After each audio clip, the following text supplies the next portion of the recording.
Very nice, Robert. Thank you. So I had Robert in seminary last year, and every single devotional he ever gave was very similar in style, and so it was great. Everyone looked forward to him. We didn't. You said it was going to be an old one. You didn't use this one last year. I remember crabs. I remember frogs. I'm sorry. No, we need a heads up. All right. So, tonight's lesson is choosing an eternal companion. This one's fun. I've been thinking about it all week, and I'm excited for this one. We all gonna play the dating game with Hunter's wife.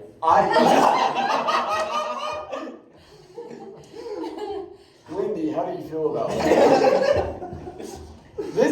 It's fun, and I thought about I should have gotten some of the really old dating game theme music and put it in. And, Oh no, I didn't. That would get more awkward. But it's gonna be fun. It's a lot of fun. Last week we had a couple other sisters in the class, or a couple weeks ago we had a couple other sisters. It would have been fun, but we're gonna talk about when I was single a long time ago. I always called it the dating game, and it was a nightmare. And I've had this conversation with a buddy at work because he's single and I'm not. And I said, if I were to end up being single again, like if my wife were to die in a horrible car crash, she hates it when I say that, but if she were to die in a horrible car crash and I were to be single again, I would have no idea where to start. Oh my God, I'm glad I'm married because dating's hard. And it is. And normally we start with a get to know you. We're going to do that in a second. But does anyone remember what we talked about last week? Summer and fall. Well, Summer and winter. we kind of comparing each other that we comparing in a lot of comparisons, like who likes this, like for example, winter, summer, and then but also we kind of what we have been doing is kind of able to figure out. I'm very tired today. I can't remember. Yeah, so we have done lots of get to know yous. Hopefully that's not the only thing you're getting out of this class. No. Does anyone know what the lesson was on last week? I'm trying to remember so much. About Covenants? marriage. Yeah, covenants, the new and everlasting covenant, right? So, interesting to me, Friday morning, I woke up. So the day after Institute, I woke up and I get the emails from the church that come, newsletter or something, every single week. The next day, I woke up, whenever scanning the QR code, because I want you to, this is a take-home reading assignment, okay? We're not going to read it here, but this is a kind of a take-home reading assignment. If you don't read it, it's not like you're not going to get credit. But this is interesting to me. What came up? Everlasting covenant. Yeah, by who? By Russell and Nelson. By the prophet. So it was just really interesting to me that immediately after we talked about it, the next day, the prophet puts this thing out. Now, I don't think he was thinking, oh, brother, get us and catch my own, and taught about the new and everlasting covenant, and I'm going to get in here and disagree with everything he said, or what. I'm going to set him straight. But it was just interesting to me that he sent it out. And there's some of the things, I read through it, and some of the things that kind of jumped out to me. He talks about the new and everlasting covenant has always been around. We just used to call it the Abrahamic covenant. Okay? Kind of interesting. And then when you enter covenant path, new way of life, we thereby create a relationship with God that allows him to bless us as we change. When husbands and wife covenant together make covenant together with God, be loyal and faithful. He explains what Hesed means. Hesed is it's a really long. He explains it. It's like thankfulness, but it's. Anyways, he talks about it. So just really good information in there that went along with what we talked about last week. My dad was here last week, and He, on the drive home, he said, I had an aha moment in your class. He's been a member of the church forever. Really long time. He's like 60 something. That's old, right? And he had an aha moment in our class. And so it just tells you that when you can always continue to learn. So President Nelson just kind of reinforces what we learned last week. So really good to read as time goes on. So, okay, all right. So this is going to be our fun, get to know you. Oh my goodness, now I'm thinking of the song. I tried to put the song in here, but it was 3 minutes long, and I'm like, I am thinking of the song. it was going to take up too much time. So, what are you looking for? So I remember doing this in Sunday school. So I want you guys to take out your phone or a pen and paper and make your list. What are we looking for? What do you want in a spouse? Right? What do you want in a wife or husband?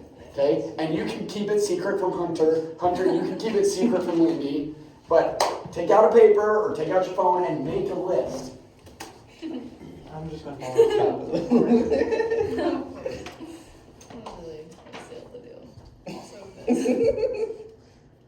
Yeah, I can't get that back.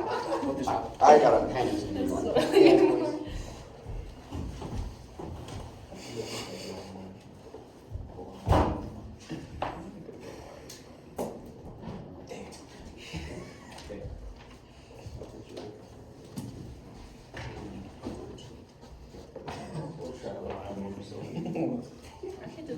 Now, as you're working on these, don't pander to the teacher.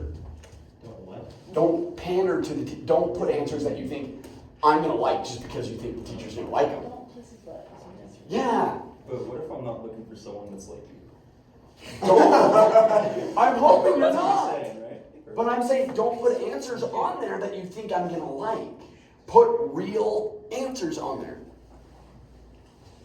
Real answers. I remember I was 15 when I did this in Sunday school. Sister Christy Perkins, I don't know, she was a Sunday school teacher. And I got a lot of grief for my number one. I don't even remember what the rest of them were, but I remember getting a lot of grief for number one. Don't need a son. What was number one? Well, I'm going to share. He's doing this so we can't copy.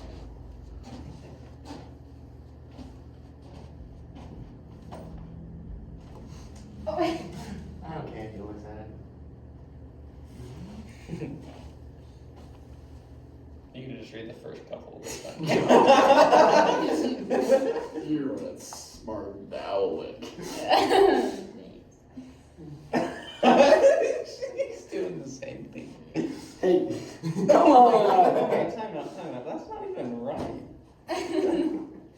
Did she add an inch? No, she took them away because I added them. I'm 5'4", and you're like 2 inches generously taller than I am. I already know that one. Mm-hmm.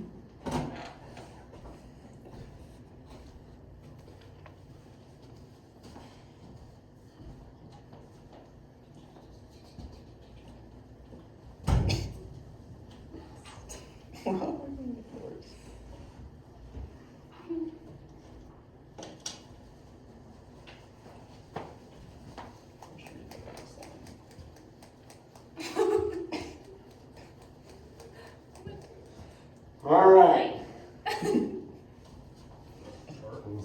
Okay. So, what were some of the qualities, or what are you looking for? What are they? Kind. Okay. Or just want someone who's kind. Has a sense of humor. Okay. The proper term. Sense of humor. That one's good. Helpful.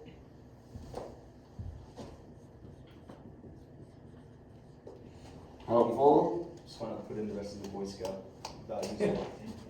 Trustworthy, loyal, helpful, friendly. Push dogs first. Okay. Likes to do things. Number one, one slash. That's probably not how it's spelled, but fun and adventurous. Patient.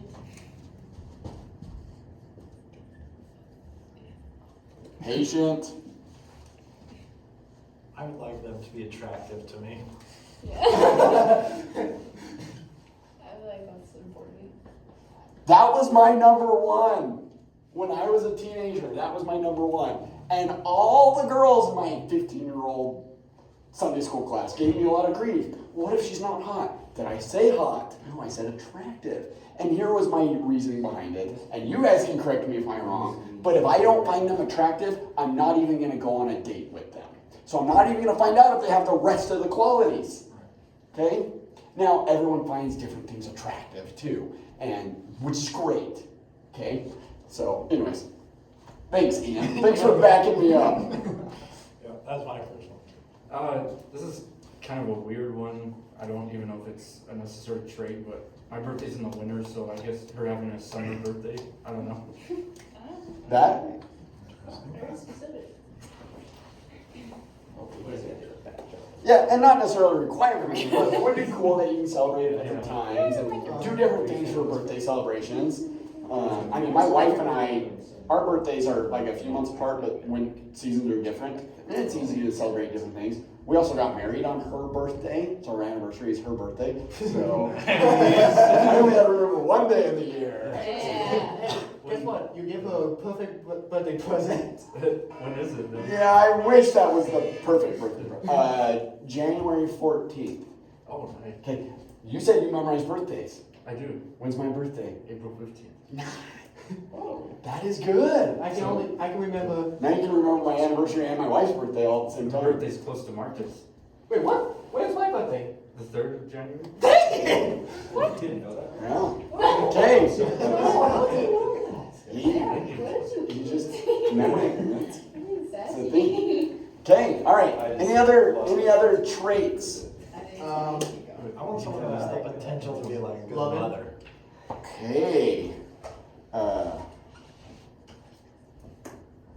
Potential for good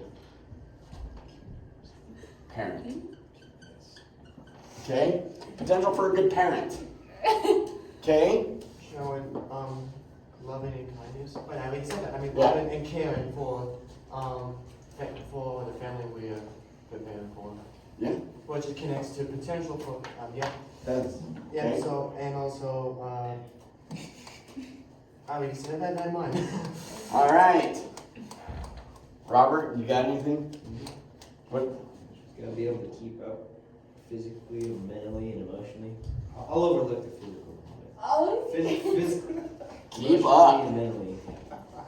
I'm just gonna write keep up. She's gotta be able to keep up, right? You want someone you can have an intellectual conversation with, right? You don't want to go home and feel like you're talking to a 3-year-old if you don't like talking like you're a 3-year-old. Right? You want to have conversations, okay? You want to be able to keep up physically, emotionally, and can counterpart your emotions and obviously can be fun and adventurous with you. Can go out and do things with you. Okay? Sam, do you have something different? I mean, I guess it would be nice if she was at least as nerdy as I was.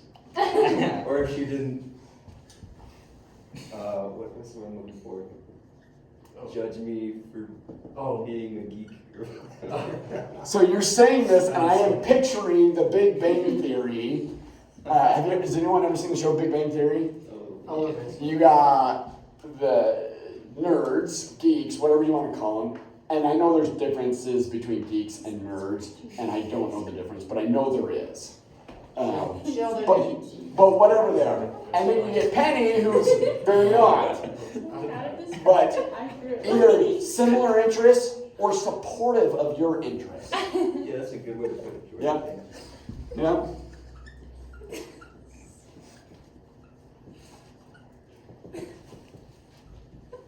Which is really good because, so I find really weird joy I love teaching, right? So teaching, institute teaching, gospel doctrine, teaching seminary. I look for opportunities to teach. My wife hates it. She's like, I will stay home and watch the kids, and you can go. And then she likes, she really likes social. She likes to be social and go out and do things and go to concerts and Black Friday shopping. Oh no. Oh, Black Friday shopping is a sport for her. I will stay home and watch the kids. You can go, and I will. Yeah. Is it like a anyways. massacre? It's on. All right, okay. Lindy and Hunter. Yeah. All right. So let's pretend Okay. that you're looking. What are the traits that you would be looking for? I think most of mine are already up there. Obviously, good sense of humor is pretty important. Faith in God, and then similar interests and just doing fun activities as well. Usually, I like to do a lot of different things physically, and so lots of those things were on my list previously. Okay. Lindy? He wants me to say that I like his Dorito feet. He also wants me to read the first line of foot. About 5'6", he probably lies about his height and wears high heels to church. You wear boots to church, I'm assuming? Yeah, Riding with heels, heels. yeah. But in actual sense, I think honesty is super, super important. And being hardworking.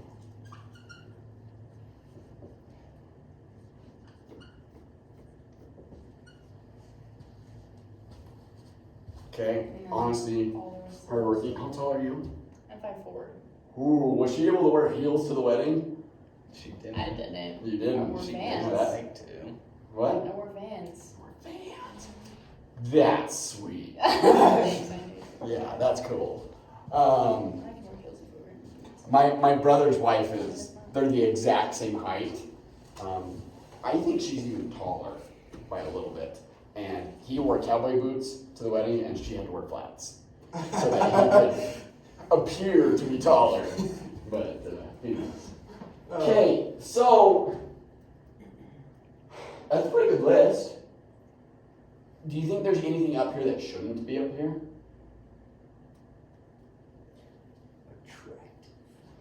You.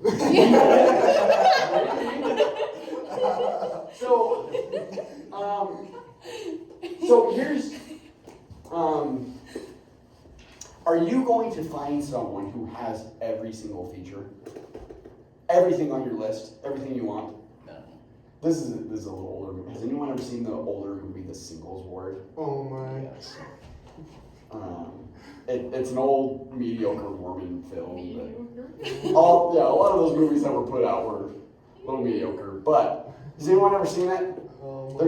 There's the one girl in there that says my husband will be 6'4", 6% body fat, can bench press a truck, and has a testimony and served a mission and baptized as many people and has done this and this and this. And at the very end, you see that she married like a tow truck driver with a big old long beard and a big old belly. Oh, So are you gonna find someone who has every single feature you want, every single trait, everything? No. I mean, he's cash, but does he have everything? yeah. Pretty close. Oh, you're being so kind. But that's great, right? If you see that yeah, he does. He's got all the big ones. That's great, okay? But do we marry people for who they are now? Like partly, like you put attractive on there for a reason.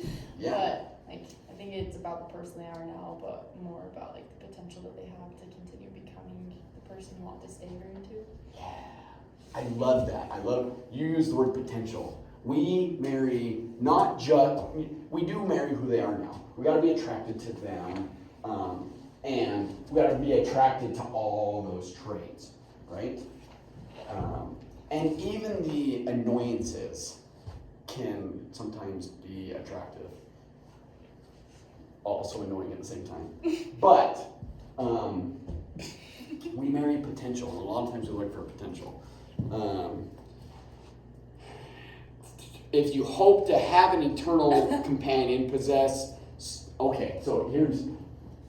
If you want your eternal companion to possess these qualities, what do you have to do? Possess those qualities. What? Possess those qualities. You gotta possess these qualities, right? So if you want your eternal companion, your spouse, to have a sense of humor, what do you need to do? Have a sense of humor, right? If you want them to be patient, what do you need to do? Be patient. Yeah, and if you're not patient, what do you need to do? Learn how to patient. learn how to be patient. Learn how to be patient, Quickly. right? Okay. Just You want your eternal companion to be attractive, what do you gotta do? plastic surgery. You gotta work on becoming attractive.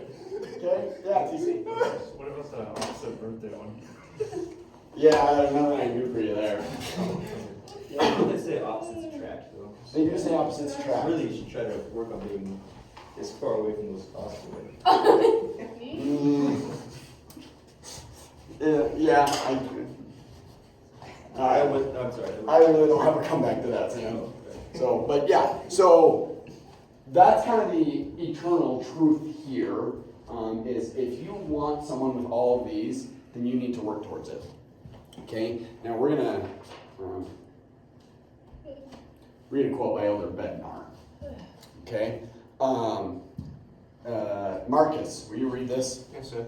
Some young people seem to have a shopping list of characteristics they want in a companion and measure their potential.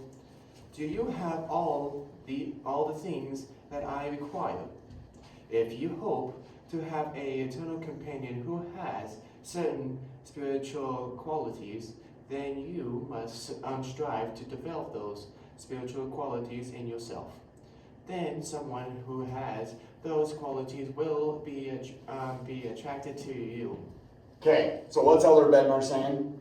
That if you want your spouse to be able, or future companion, be able to have these requirements, you have to work on yourself too, and that's one way how to be able to. Another thing, like, I think that's how you can be able to understand yourself better too. Definitely. Yeah, it's a great way to come to know yourself. Yeah, Sam. So it's spiritual qualities that you want to be the same as what you're looking for. Yes, thank you. Gotcha. Okay, so touching on that, what are one or two qualities, maybe of the Savior? Okay, we're in spiritual qualities or qualities of the Savior. Can I use that synonymous?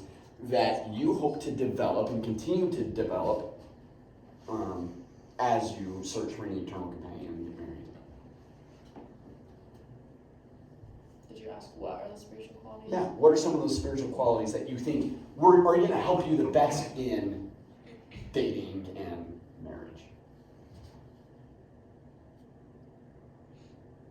I mean, I think honesty is pretty.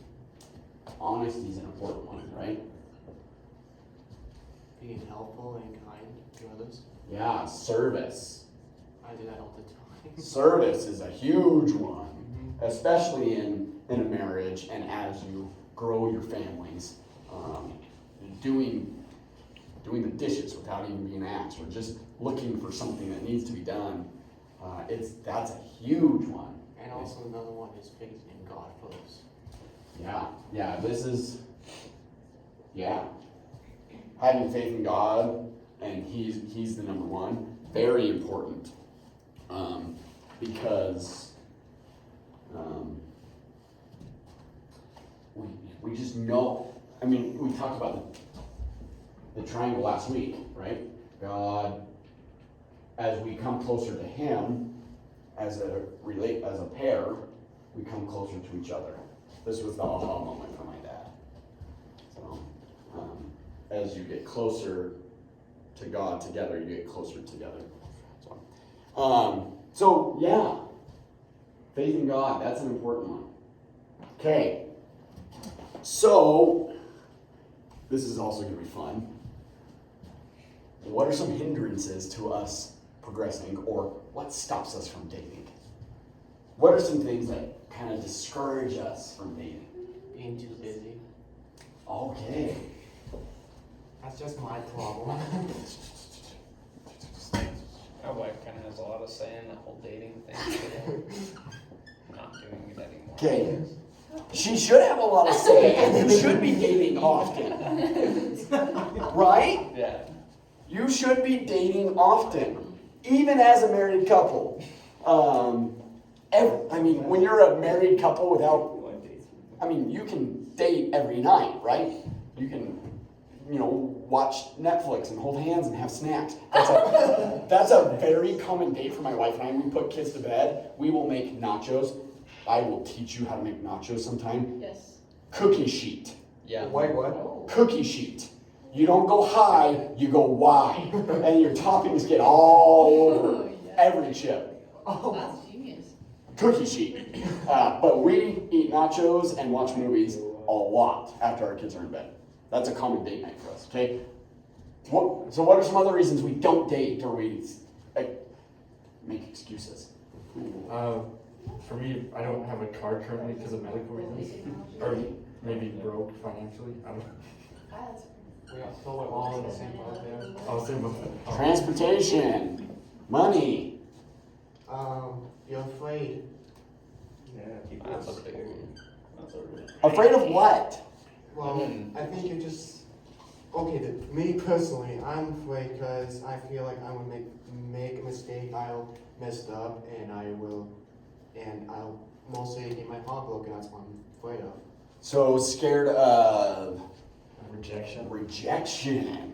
Yeah. got a lot of experience. Scared of rejection. What are some other reasons we avoid relationships? The pool. What? The pool. Like the dating. Yeah, I got it. I'm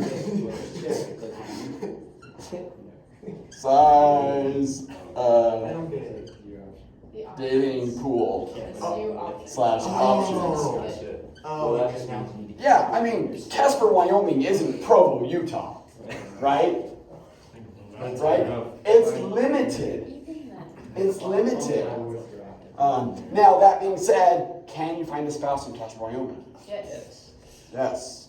I found my spouse in Casper, Wyoming. It is possible. Okay? Any other hindrances? I feel like this goes on their busy, for like people prioritize school or work over. Me and my Yeah. sister traveling, and there's this one gal with School, work. So that can happen too. Okay, so are these good reasons to not date? They're good reasons. That doesn't mean you shouldn't try to date anyway. Okay. I like that. Yeah, I mean, there's good reasons to not date, but we should still try. We should still put an effort in. It's every single commandment we should always put effort into trying to obey the commandment. Can anybody think of any scriptural examples of dating? I was wondering if anyone was gonna. Ammon turned down all his dates he was offered. Ammon turned down all the dates. Ammon did turn down all his dates. That's Yeah. wrong from that story. I didn't think about that one. Yeah, but what was Ammon doing at the time? Oh, shoot, you got me. Yeah, so as a missionary, don't date. But can anyone other think of any other scriptural examples? I'm trying to look right now. I can tell you There's this. a bunch that I can't remember. There's a bunch? Rachel. Well, yeah, well they're not like typical dating stories, but like Rachel. Esther and Boaz. Oh, yeah. Esther and Bo. Yeah, that would have been a good one. That was a good Or Ruth Oh, Yeah. would have been a good one. Basically all the women in the Bible, except All- for Mary. Yes, you. Well, Jesus and Joseph. Yeah. Not Jesus. No, Mary and not Joseph. Mary Magdalene. Okay. But But I was gonna say, Okay. like, outside of that, every single woman in the Bible is referred to. Okay, in can anyone think about prophets? Joseph and Emma. That would have been a good dating story. Yeah, if anyone knows their story. Actually, It's a good dating story. actually heard about the story. It was what? Interesting to know, actually. Yeah, it's a good dating story. So, Abraham had an interesting Abraham. life. yeah. That is true. Yeah, we've been studying the Old Testament, right? Abraham. I'm not Here's the sure. one that I came up with. Brothers. Nephi. Okay, so I'm gonna, for sake of time, I'm gonna kind of just sum this up. But Nephi was commanded to, first he was commanded to go and get the plates with Laman and Lemuel, right? And what was their response? Yeah, I don't want it. Right? But then they go and get the plates, and then they come back, right? And then their dad comes to them and says, I gotta send you back again. And why did he have to send him back again? Because he needs to bring another family. with Yeah. them. And so they, Yeah. so they can like, You gotta go back and bring wives, yeah, and, right? yeah, Right? yeah. Did Laban and Lemuel murmur this time? No, they said, No way, yeah, I'm going to get some honeys, right? And my guess is what Nephi and Samuel like. Oh, nice, that's good. Yeah. Because they like again, they're excited, but again, that's what the Lord wants them to do. That's what the Lord wants for them. Yeah, so notice they went back and they're doing it because the Lord's commanded it, and that's what the Lord wants, right? So they go back and get them and bring them down, and then I threw this verse in because Nephi he said something to make his brothers irritated, and he was being he was being Nephi, and he was a younger brother, and he said something to irritate Laman and Lemuel, and so they're seeking to lay hands upon him, which means they're looking to beat the heck out of him, right? What? No. Not that way of hands. They're looking to, And one of the daughters of Ishmael stood in front and said, "Yeah, let's not beat Nephi up." Okay. Oh yeah. It was when they were trying to come back and that was Laman and Lemuel were murmuring and but then some of the others were kind of murmuring too, but the person who was in front of Nephi protected him. I believe she became his future companion. Did she? Well, so one of the daughters of Ishmael stepped in to kind of protect Nephi, and then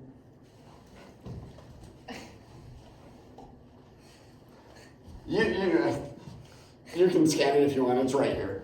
Okay. Later on in Nephi, it says, "And it came to pass that I took one of the daughters of Ishmael to wife." Now, my only guess, and this is not, doesn't say anything, but my guess is that it was that same daughter that kind of stood up for Nephi.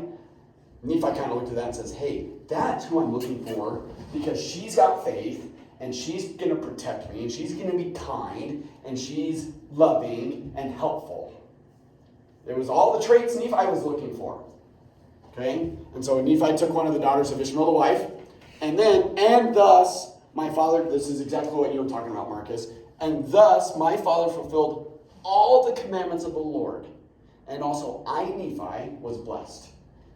How was Nephi blessed in being married, taking to wife, and getting married? How was Nephi blessed?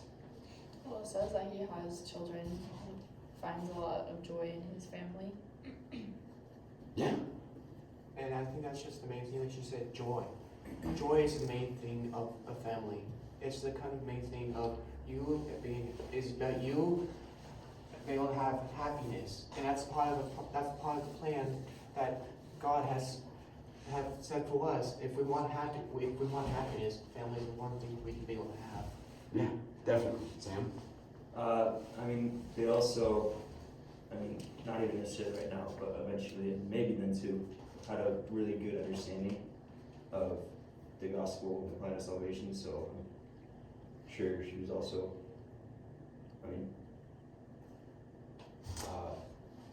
one of the marriage, eternal covenant, everlasting. Yeah. New. Yeah, so, it's really hard to know from a verse or two, but, a lot of you have studied or read the Book of Mormon, and you know the story. And so if we add in context, we know that Nephi had the scriptures and had been taught the gospel and knew the plan of salvation and knew that being married within the covenant, they went to get a specific family because they wanted to marry within the covenant. They knew that eternal happiness, eternal marriage would bring them joy. Okay?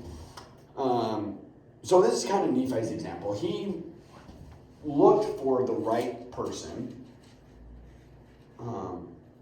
and got married and had eternal happiness, was blessed exceedingly of the Lord, had lots of blessings for marrying within the covenant. Okay? All right. Now, we're talking about dating. How do we tie Christ into dating? How do we tie Jesus in? What? There's the whole class. Jesus is the third wheel? Yeah. Well, he should be, right? As a matter of fact, if you think about has anyone ever seen a three-wheeler? That's welcome to my world.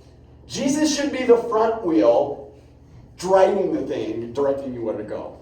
So, yes, but we're going to call him the first wheel, and then He's the ultimate wingman. he's the ultimate wingman! And he never leaves his wingman. Right, exactly. Right, to quote the movie that just came out and was also out in the 80s. Anyways, how else do we tie Jesus into dating? I put it in him first. Is Jesus part of the dating process? How? He should be. How do we tie Jesus into the dating process? Right? Kind of like Marcus said, like making him our first priority, and really just there's like this thing, I don't know, it talked about like when I think of tying him into that, I think of like taking his yoke upon us, becoming one with the Savior, and ultimately like really living like he did and like studying his life. I think that's really important because it helps us become better ourselves, so that way we can one day be prepared for obviously what we're. Yeah, because, if you look at Jesus in a pure, his traits as a human being when he was on earth, he served, he helped, he didn't condemn, he was very kind and loving and generous, right? He looked for opportunities to share those. And so if you're wanting to date someone like that, becoming like Jesus can help you. Elder Holland also said, believe that your faith has everything to do with your romance, because it does. You separate dating from discipleship as a peril. Jesus Christ, the light of the world, is the only lamp in which we can successfully see the path of love and happiness. I really like that because I was thinking like you can't compromise your standards while you're dating, because if you set that precedent while you're dating and it gets more serious, it's not like good righteous habits are gonna form out of nowhere. You have to lay the groundwork and set expectations like super early on. It's a lot easier to like tell people where you're at from the beginning than to try to like make them who you want them to be. So like when we were dating, we always made a point to like pray, and if we were like hanging out, we would read or study something together too. Because if you want those habits in your marriage, you have to form them while you're dating. So even something as simple like we're not going to stay out super late, if it's a first date or different things like that. Yeah, making sure that Jesus, your standards are set up front. They know that you're a follower of Jesus, and so your spouse as well, if they're a follower of Jesus, you're gonna be safe, right? Because dating, it's hard. Dating's hard, and if you you can get into trouble fast if you're not centered on Jesus Christ. So, yeah, definitely. Making sure they know where you're at. Okay? Now, here's the big question. How do you know? How do you know you've met your spouse? Okay?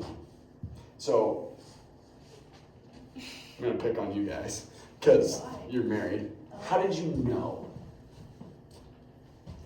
Felt like for me it wasn't just one big moment, like a miraculous Joseph Smith experience to compare it to something, but like it's just the day in, day out, and to see that and as I reflect back on our dating relationship, it only got better, and our individual lives got better as well. Our relationship to God and Jesus got better. Everything just got better, which, better together than apart, and if you're better together, then anyways, so it just, everything continued to go well and get better, and so then, as I began to think about it, then it seemed like a pretty obvious decision to me, and then only confirmed by, when you pray about it. Anything to add to that? Yeah, it was pretty similar for me as well. Like, it wasn't like, oh my gosh, I need to get married to him, just like one moment, but I just wasn't ever afraid or stressed about dating him. And like we talked about a little while ago, commitment is a big fear about not wanting to get married, but there's no fear for that for me. Because when he brought it up to me, I was just like, yeah, that makes sense, and I feel peace about that. Like, it's not scary at all to me. And so that was a really big confirmation for me, because I'm stressed out about like choosing what I'm gonna eat for dinner the next night. So not being afraid about a choice that big was really big. Yeah. The comfort. Yeah, just knowing, this seems right. I'm gonna go ahead. But when you go to it's on your shirt. I go to the grocery store and I don't know which toothpaste to buy. So there's a million different toothpastes, but yeah. So yeah, just not being stressed out about it, knowing that life only has become better. A few pieces of advice just from prophets. Choose your love and then love who you choose. Okay, continue to love. President Kimball says there's not just one person. You can make marriage work with virtually anyone. Soulmates aren't a thing. And Elder Hale said, make the choice and then confirm it with God, but you make the choice. Okay? So I'm gonna really quickly share. I had more hair then. That's a nice picture. That's very nice how you say just a little bit. I did have, it's thinning. But this is how your mom took that picture. She did. This is how I knew. And this is how I experienced love, I think, for the first time. Because there's a difference between love and lust, or infatuation, or feeling Twitter-pated, or feeling just like I want to make out with you, right? There's difference, okay? And so for those of you who, if you know my wife at all, she's awesome.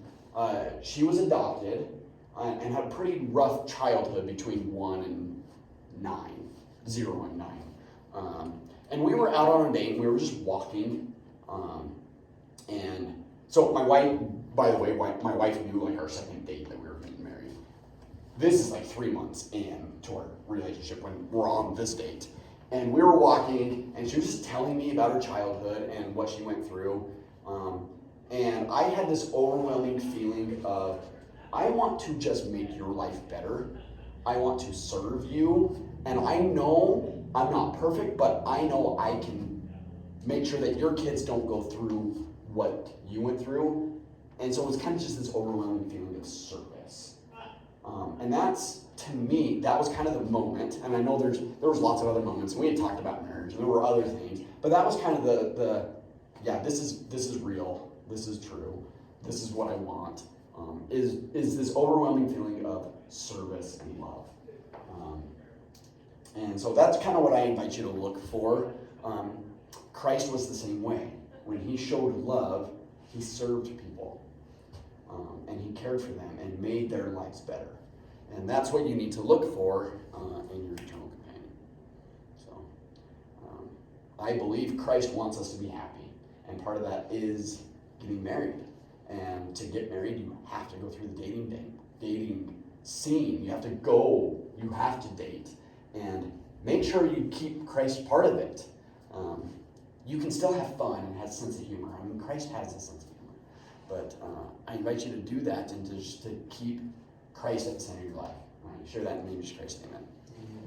Amen. TC, will you give us closing prayer? Yeah. Thank you.